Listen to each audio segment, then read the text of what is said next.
Shalom! Sejam bem-vindos a mais uma aula da Rota 1. Hoje nós vamos falar a respeito do panorama bíblico, dando continuidade. Hoje nós vamos falar a respeito da aula 7. A Bíblia, como nós falamos, é uma carta de amor de Deus para cada um de nós. Veja o que está escrito lá em Lucas 24, versículo 44.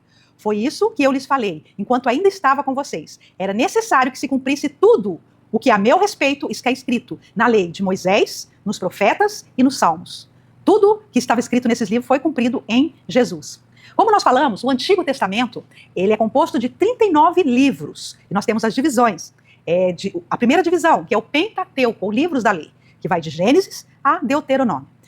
O primeiro livro, Gênesis, ele vai falar a respeito da criação. O capítulo 1 e o capítulo 2 de Gênesis mostra Deus criando tudo. No princípio, criou Deus os céus e a terra. A terra, porém, era sem forma e vazia. E o Espírito de Deus se movia sobre a face das águas. O Senhor criou todo o universo através da sua palavra. Não foi uma grande explosão que fez com que tudo aparecesse. Não, foi a palavra do Senhor que fez com que colocasse uma ordem no caos que havia aqui na terra. E nós vemos que o primeiro capítulo, Deus cria todas as coisas. Nos 3 primeiros dias, ele cria tudo. Nos outros 3 dias, ele dá vida. Começa a colocar vida em tudo aquilo que ele criou. No 6º dia, ele cria o homem. Ele forma o homem do pó da terra. E ele faz o homem à sua imagem, à sua semelhança. E ele sopra o fôlego de vida nas narinas do homem. E nós passamos a ser semelhantes ao Senhor. E aí, durante esses 2 capítulos, né, o primeiro e o segundo, havia realmente uma sintonia entre o Criador e a criatura. Não existia pecado naquele lugar. Porém, a partir do capítulo 3, o pecado entra dentro daquele jardim lindo, belo que o Senhor havia criado. E do capítulo 3 até o capítulo 11, nós vemos como que o pecado entrou, como que de imediato, quando o pecado entrou, o Senhor já tinha algo em mente para restaurar a comunhão do homem, porque o que o Senhor mais ama é o homem. Ele nos criou para isso, para que nós fôssemos para o louvor da sua glória. Em Gênesis 3,15, é um versículo lindo que mostra que o Senhor Jesus, ele viria para ferir a cabeça do diabo. E o homem iria ferir o calcanhar.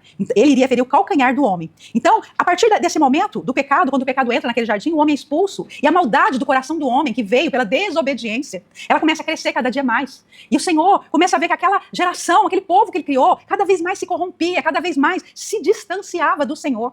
E aí o Senhor se arrependeu de ter criado o homem. E aí vem o dilúvio. O dilúvio, toda aquela geração, ela foi morta pelo dilúvio. O Senhor encontra um homem chamado Noé, que tinha um coração, segundo o coração de Deus, um coração puro. Ele ordena que faça uma arca e ali coloque um casal de cada animal para que eles fossem preservados. E a partir do dilúvio, uma nova geração começa. E essa nova geração, ela é descendente de Noé. Os 3 filhos deles, Sem, Cã e Javé. A partir daí, toda a geração que viria a partir deles.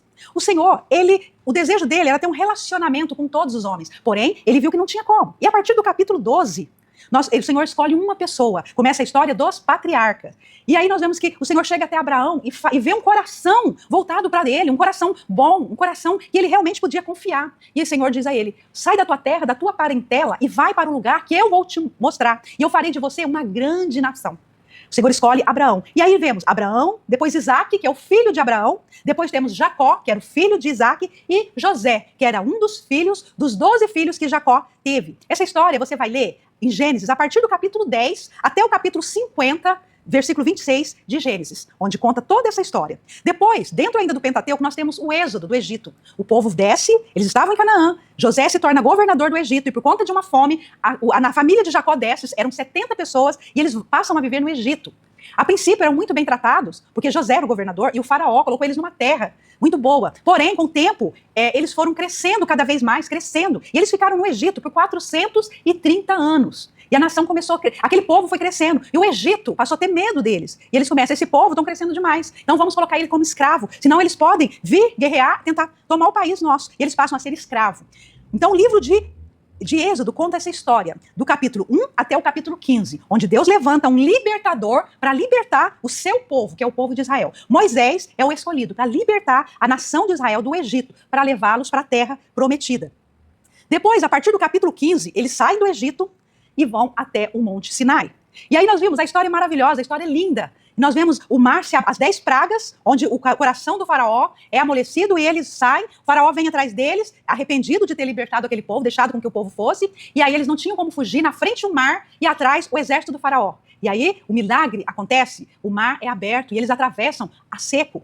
onde depois, quando vem o exército do faraó, eles morrem todos ali porque o mar se fecha novamente. E eles vão para o deserto, e ali eles ficam. Eles vão para o Monte Sinai, onde Deus vai ter um encontro com o seu servo Moisés, vai entregar as tábuas da lei, onde Deus vai começar a ensinar o povo como ele queria se relacionar com o povo. Ele começa a dar algumas orientações de como, porque Deus é santo, e importa que aquele que chegue até ele seja santo. Sede santo, porque eu sou santo. E sem santificação, ninguém verá a Deus. Essa história da saída do Egito até o Monte Sinai está lá em Êxodo, capítulo 15 até 18, 27. Continuando ainda, lá no Monte Sinai, o povo acampa em volta do Monte Sinai.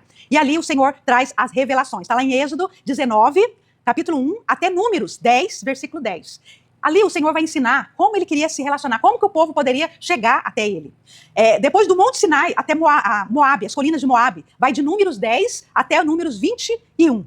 Depois o povo de Israel em Moabe, de Números 22 a 36. A lei de Deus para o povo de Israel, de Deuteronômio 1 até o 33. É a segunda lei. E a morte de Moisés. Nós vimos aqui que o livro, se você pegar o livro de Levítico, ele vai contar, que é o terceiro livro do Pentateuco, ele vai contar como o Senhor ensinou o povo a se aproximar dele, a maneira como ele queria, o sacerdote, o tabernáculo, como devia ser feito o tabernáculo. Então o livro de Levítico fala sobre isso, as orientações para o culto ao Senhor. O livro de Números, ele mostra o povo saindo do Sinai e chegando a Cades Barneia. Cades Barneia era um local que ficava ao lado da terra prometida de Canaã. Ali, Moisés manda 12 espias para espiar a terra, para ver como era a terra. Eles voltam trazendo um relatório. 10 deles falam, olha, a terra é boa, um cacho de uva precisava de 2 homens para carregar aquele cacho de uva, porém, a terra tem gigante. Se nós entrarmos ali, nós seremos como gafanhoto, nós seremos destruídos.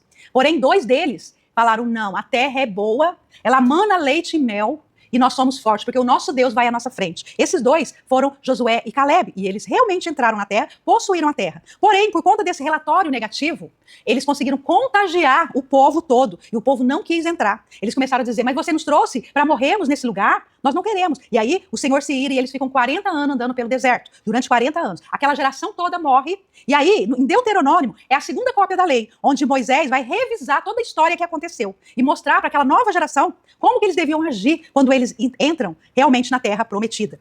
Depois, nós temos os livros históricos, que são 12. Os livros históricos, eles vão de Josué até Esther. Josué, ele foi o quê? O sucessor de Moisés. Moisés, ele não entra na terra prometida, porque ele também havia desobedecido. Ele só sobe no Monte Pisga, ele olha a terra, Deus permite que ele olhe a terra, e ali ele morre. E o Senhor sepulta o corpo de Moisés. E Josué, ele tem a incumbência de levar o povo. O livro de Josué contra a conquista de Canaã. Eles conquistam a terra e a terra é dividida para todas as 12 tribos. Terminando Josué, nós temos Juízes. Juízes foi um período de 350 anos aproximadamente, em que o povo, eles viveram um período de ciclos, pecado e libertação. Eles pecavam, se distanciavam de Deus, se misturavam com os deuses daquele povo e se afastavam de Deus. O Senhor levantava uma nação para trazer o castigo sobre aquele povo. Eles voltavam para o Senhor, pediam libertação, o Senhor levantava um juiz para poder vir e trazer libertação para aquele povo. Foram 12 juízes que se passaram nesse período. Durante o período que aquele juiz estava vivo, o povo voltava para Deus. Então foi um período de ciclos. Depois, durante esse período, o livro de Ruth foi escrito nesse período. É uma linda história de amor que vale muito a pena você estar lendo. É um livro que contém apenas 4 capítulos e que mostra como que era a vida naquela época dos juízes. Depois nós temos o livro de 1º e 2º Samuel, que conta a história dos reis e profetas, que foram Saul, Davi e Salomão, reinaram com as 12 tribos juntas. Eles reinaram por 40 anos. 1º e 2º Reis conta a história da divisão do reino. A partir de Salomão, depois que Salomão morre, Roboão divide o reino. E aí o reino é dividido. 10 tribos ficou sendo Israel, ou seja, a tribo do norte. E 2 tribos, que é Judá e Benjamim, ficou sendo a tribo do sul, que era Judá. Depois nós temos o exílio, dentro ainda do reis, nós temos o exílio por conta da desobediência do povo, por conta do povo ter afastado do Senhor. No ano 722, Israel foi levado cativo pela Síria. Os sírios vêm e dominam Israel. E no ano 586, o reino do sul, Judá, é levado cativo pela Babilônia. Eles ficam cativos durante 70 anos. Depois nós temos os 3 últimos livros que falam da volta desse povo para a terra. Depois de 70 anos, eles clamam novamente e o Senhor traz eles de volta. O livro de Esdras, o livro de Neemias e o livro de Esther conta a história dessa restauração. Depois nós temos os livros poéticos, livros de sabedoria, que são Jó até Cantares. Fala a respeito do sofrimento do povo, da adoração a Deus, da sabedoria, do amor, fala tudo a respeito disso. Os salmos eram os cânticos que eles usavam, as orações que eles faziam a Deus. E provérbios eram os conselhos para a vida, conselho prático, para que eles pudessem viver uma vida com sabedoria. Até hoje, queridos, nós temos que ler o livro de Provérbios, que tem uma sabedoria infinita ali. Depois nós temos os profetas, maiores e menores. Eles são o quê? Chamados ao arrependimento. Sempre que o homem se afastava, a nação se afastava de Deus, o Senhor levantava um profeta para ir até aquele povo e fazer com que o povo se arrependesse, para que eles voltassem novamente para o Senhor. Esses profetas, eles eram levantados também para mostrar para que eles tivessem esperança, porque o Messias iria vir. Ele iria vir, era promessa de Deus, para que eles tivessem a esperança de restauração, que um novo reino seria implantado aqui. Essa era a profecia desses profetas. E esses profetas, eles são de Isaías até Malaquias. Depois nós temos o Novo Testamento, um panorama do Novo Testamento, que são 27 livros. Os evangelhos, de Mateus a João, que falam sobre a vida, os ensinamentos de Jesus, os milagres que Jesus operou aqui, as curas que Jesus operou aqui nessa terra, a morte de Jesus e a ressurreição de Jesus. Os evangelhos, eles mostram e eles contam, principalmente o evangelho de Mateus, ele mostra que tudo que estava acontecendo ali era cumprimento das profecias do Antigo Testamento. Depois o livro de Atos dos Apóstolos. O livro de Atos é a história da igreja, é um livro histórico que fala a respeito da expansão da igreja primitiva. Como a igreja cresceu, como a igreja ela alcançou lugares maiores, outros continentes. Fala muito, o livro de Atos conta muito a respeito da pregação de Pedro e de Paulo. A partir do capítulo 9, Paulo passa a ser o principal personagem do livro de Atos e conta o que é a atuação do Espírito Santo. Nós vemos que o livro de Atos, ele é um livro onde vemos o Espírito Santo agindo de uma forma tremenda na vida da igreja do Senhor Jesus. Depois nós temos as cartas, que vão de Romanos até Judas. Essas cartas eram para orientações para a igreja. Ensinar, corrigir, mostrar como eles deviam viver a vida cristã, encorajar, instruir de que maneira eles deveriam viver a fé cristã. Ensinava as doutrinas, eles não tinham mais que viver como judeus, cumprindo as leis, porque o Senhor Jesus ele veio, ele cumpriu tudo que tinha que cumprir. E agora nós vivemos na época da graça. A graça é o favor imerecido. E aí as doutrinas mostram o quê? Que a vida cristã ela é através da fé, através da graça, através da salvação. E mostra também essas cartas, mostram conselhos práticos para a vida cristã. Nós vimos que Paulo, ele escreveu a grande parte dessas cartas. As cartas paulinas, são 13 cartas. O livro de Romanos, ele explica que a salvação, ela é pela fé. Romanos 1, versículo 17, fala que o justo viverá pela fé. O livro de Coríntios, a 1 Coríntios, ele fala sobre problemas que estavam acontecendo na igreja. Como resolver esses problemas? Estava havendo divisões, imoralidades, muitos dons, porém muito pecado dentro da igreja. E aí Paulo escreve para exortar esses irmãos. Segundo Coríntios, mostra a defesa de Paulo. Encorajamento, em meio das tribulações, Paulo encoraja aqueles irmãos. Gálatas enfatiza muito que a salvação ela não é pelas obras, mas é pela graça, pela fé. Então nós vemos que todas essas cartas foram escritas para trazer ao homem, trazer à igreja que estava nascendo um fortalecimento. Porque o que estava acontecendo? Estava entrando muitos falsos mestres, estava entrando muitos falsos profetas dentro dessas igrejas. E eles estavam ensinando heresias, ensinando coisas erradas. E o povo, os cristãos, os primeiros cristãos, estavam voltando à vida antiga. E Paulo estava exortando aqueles irmãos para que eles continuassem, para que eles realmente buscassem o Senhor, vivessem uma vida, porque Jesus iria voltar. Ele iria voltar para buscar a sua igreja. Nós temos também as cartas gerais, que foram escritas por outras pessoas. Tiago, por exemplo, ele enfatiza muito que se a pessoa tem fé, ela vai, através da fé dela, ela vai praticar as boas obras. Pedro, ele encoraja, ele traz um encorajamento para as pessoas suportarem, aqueles cristãos suportarem todas aquelas perseguições que eles estavam vivendo.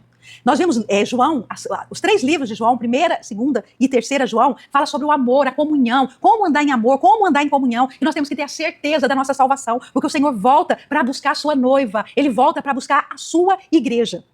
E depois, por último, nós temos o livro profético, que é o livro de Apocalipse. Nós vemos, Gênesis inicia com um jardim, e nós encerramos Apocalipse também com um jardim. Mostra o quê? Uma nova Jerusalém, descendo do céu, ataviada, como uma noiva, vestida, né? Então aqui são revelações de João, onde ele foi levado para aquela ilha de Patmos, e o Senhor revela a ele o que iria acontecer nos últimos dias. As coisas futuras, as coisas finais, qual seria o destino do homem, e mostra também a vitória final de Jesus. Queridos, estamos vivendo dias em que realmente a palavra de Deus tem se cumprido. Ela tem se cumprido exatamente como está escrito. Viva a palavra de Deus, busque a palavra de Deus. Qual é o lugar que a palavra de Deus tem ocupado na sua vida? Qual tem sido? Você tem lido a palavra de Deus? Você tem tido fome pela palavra de Deus? Você tem feito desse manual que é a palavra de Deus, que é a Bíblia, que é a Escritura Sagrada, você tem feito dela o seu guia de fé? É através da palavra que você coloca a sua vida, coloca os seus propósitos, coloca os seus planos. Lá em Mateus 24:35 diz: o céu e a terra passarão, mas as minhas palavras jamais passarão. A palavra de Deus se cumpriu, se cumpre e se cumprirá. Busque a palavra de Deus, ame a palavra de Deus. O Senhor te abençoe. Eu gostaria de orar com você. Senhor, o Senhor conhece cada coração que está ouvindo essa palavra. Espírito Santo de Deus, assim como o Senhor é o autor da tua palavra, que o Senhor venha, cada momento, Pai, que os meus irmãos abrir a palavra, que o Senhor venha dar entendimento, que o Senhor venha dar sabedoria, gera uma fome, uma sede pela tua palavra. Senhor, que nós possamos viver nessa terra, viver de uma maneira que realmente o teu nome seja exaltado. Em nome de Jesus. Amém. Que Deus te abençoe.